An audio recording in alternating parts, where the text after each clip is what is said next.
පින්වතුනි, මියගිය ඔබේ අම්මා තාත්තා වෙන්න පුළුවන්, ඥාතියෙක් වෙන්න පුළුවන්, හිතවතෙක් වෙන්න පුළුවන්.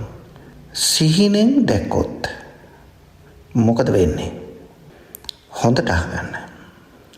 ඔබේ මියගිය ඥාති කෙනෙක් ඔබ සිහිනෙන් දැක්කොත් සමහර වෙලාවට කෑම ඉල්ලගෙන එනවා, ඇඳුම් ඉල්ලගෙන එනවා. එහෙම නැත්තම් ඇවිල්ලා ඔබේ නිවසේ අගුපිලක වාඩි වෙලා ඉන්නවා. ඔබේ නිදන ඇඳ ළඟට එනවා. එහෙම නැත්තම් ඈත ඉඳන් මොනවා හරි කියනවා. එහෙම නැත්තම් ඔබට සෙවණැල්ලක් වගේ පෙනිලා යනවා. මෙන්න මෙහෙම සිහිනෙන් දැක්කොත් හොඳට මතක තියාගන්න. ඒ අය පින් බලාපොරොත්තුවයි ඉන්නේ. ඒ නිසා මියගිය කෙනාට පින් ඕන නිසායි ඔබට සිහිනෙන් ඇවිල්ලා ඒ අවශ්‍යතාව අඟවල යන්නේ.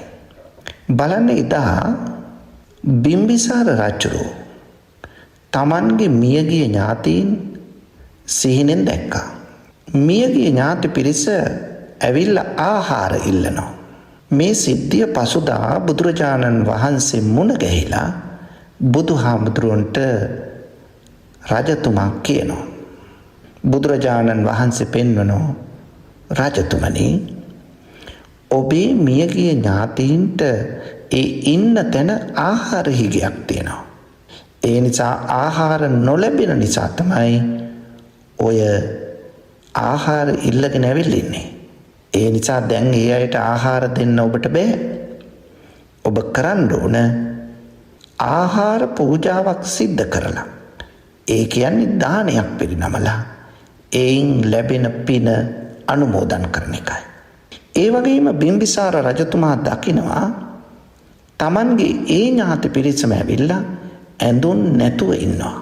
ඒ දැකීමෙන් සංකේතවත් කරන්නේ බුදුහාමුදුරුවෝ පෙන්නනවා ඒ අයට ඇඳුම් අඩුපාඩු තැනකයි දැනට ඉපදිලා ඉන්නේ. ඒ නිසා බුදුරජාණන් වහන්සේට ඒ කාරණාව කිව්වහම උන්වහන්සේ වස්ත්‍ර පූජාවක් සිද්ධ කරලා පින් දෙන්න කියලා අවවාද කරනවා. එහෙනම් ඔබේ ඥාති කෙනෙකුත් සිහිනෙන් දැක්කොත් ඔබ පුණ්‍යානුමෝදනාවක් කරන්න ඕන පින්වතුනි. මේ බණපදය අහනකොට ඔබට හිතේ අපි පින් දුන්නනේ, ඒත් අපට අපේ ඥාතීන් සිහිනෙන් පේනෝනේ. ඔව්, පින් දෙන්න ඇති පින්කම් කරලා. හැබැයි පින් දුන්නට තාම පින් ලැබිලා නැහැ. පින් ලැබෙන විදියට ඔබ පින්කම කරලා නැහැ. ඒ නිසා පින්වතුනි, පින් ලැබෙන පින්කමක් කරලා පුණ්‍යානුමෝදනාව කරන්න. එතකොට ඒ ඥාතීන් සුඛී සුවපත් වේවි. ඔබ සැමට තෙරුවන් සරණයි.